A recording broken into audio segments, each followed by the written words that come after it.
नमस्कार मित्रांनो, जगदीशच्या वाणीतून युट्यूब चॅनलमध्ये आपलं सर्वांचं सहर्ष स्वागत आहे. तुम्ही सर्व स्वस्त असाल, मस्त असाल अशी मी आशा करतो. मित्रांनो, आजचा जो व्हिडिओ जो आपला आहे तो सगळ्या विषयाला धरून अनुसरून आहे, आजच्या परिस्थितीला अनुसरून आहे. म्हणून व्हिडिओकडे तुम्ही जरा शांत चित्तेने आणि विचारपूर्वक ऐकावं असं तुम्हाला मी नम्र निवेदन करतो. मित्रांनो, असं म्हणतात की रात्र ही वैऱ्याची आहे, रात्र ही वैऱ्याची आहे, पण मित्रांनो दिवस सुद्धा फसवणाऱ्याचा आहे, हे मात्र तेवढंच खरं आहे.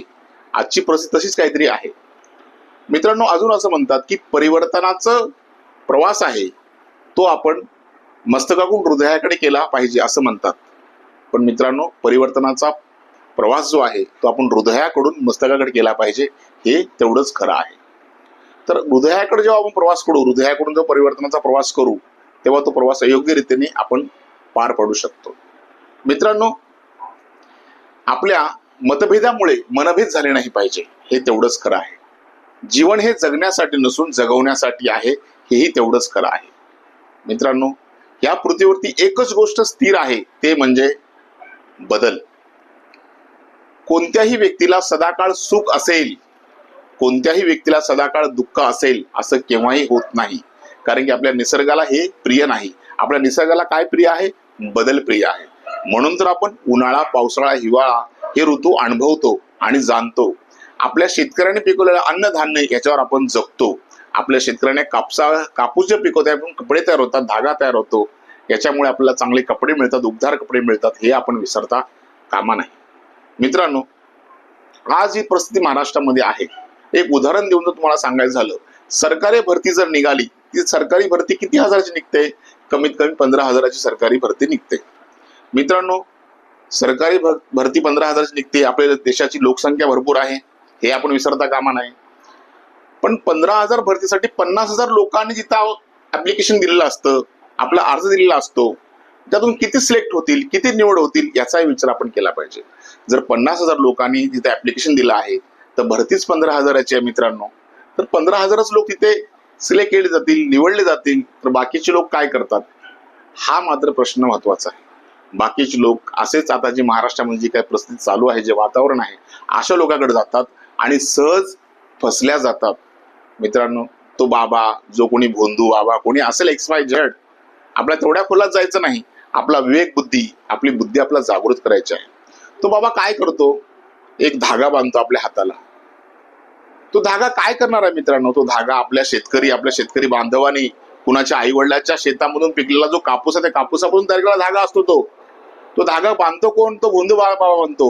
मग ह्यात आपला काय बदल होणार आहे? तर मित्रांनो, ह्यात काही बदल होणार नाही. तर ह्यात एक तुम्हाला महत्वाचं एक उदाहरण देऊन तुम्हाला सांगायचं झालं, उदाहरण म्हणण्यापेक्षा खरं एक वास्तववादी उदाहरण, आपल्या देशातला किंवा जगामधला एक ब्रुस ली नावाचा जो कराटे चॅम्पियन होता, त्या ब्रुस लीला जेव्हा विचारलं की बाबा तुला भीती कुणाची वाटते, तेव्हा तो ब्रुस ली असा म्हणाला, ज्याच्याकडे 10,000 आर्ट्स असतील त्या व्यक्तीची मला भीती वाटत नाही, मी त्याला मॅनेज करू शकतो.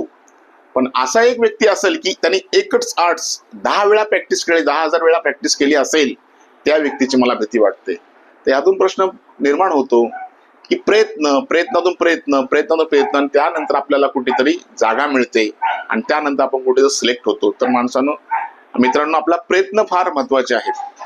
तर संत तुकाराम महाराजांनी सांगितलेलं आहे, अंगे लावून राख, डोळे झाकून करती पाप, लोकास सांगे ब्रह्मज्ञान, आपण कोरडे पाषाण. मित्रांनो, असे सुद्धा लोक या जगामध्ये आहेत की लोकाला फक्त ब्रह्मज्ञान सांगतात आणि आपण फक्त कोरडे पाषाण आहेत. असे सुद्धा लोक या भूतलावर आहे, आपल्या अवतीभोवती आहे. तर आपण सहज कुणाकडून फसले नाही गेलो पाहिजे, याची आपण दक्षता घेतली पाहिजे. मित्रांनो, सर्वोत्तम भूमिपुत्र गौतम बुद्ध यांनी पण आम्हाला सांगितलेलं आहे की प्रत्येक गोष्टीला कारण आहे आणि कोणतीही गोष्ट कारणाशिवाय घडू शकत नाही. मित्रांनो, आजचा जो व्हिडिओ आहे, आजचा व्हिडिओ आपल्याला आपली विवेक बुद्धी, आपल्या बुद्धीचं आपण आकलन केलं पाहिजे. आपण सहज कुणाकडून फसले गेलं नाही पाहिजे, याचा विचार करायचा. मित्रांनो, मला ही माहिती आवर्जून मला वेगवेगळ्या लोकांची नावं घेऊन देता आले असते, पण मला त्यांच्याकडे जायचं नाही. आपण आपला विवेक बुद्धी जागृत ठेवायचा आहे, हेच तुम्हाला या व्हिडिओच्या माध्यमातून सांगायचं आहे. तर मित्रांनो, सतर्क राहा, जागृत राहा. आपला विवेक आपला जागृत राहायला पाहिजे. आपण सतत आपल्या प्रयत्नाच्या जोरावर, आपल्या मेहनतीच्या जोरावर आपण नोकरी मिळवली पाहिजे.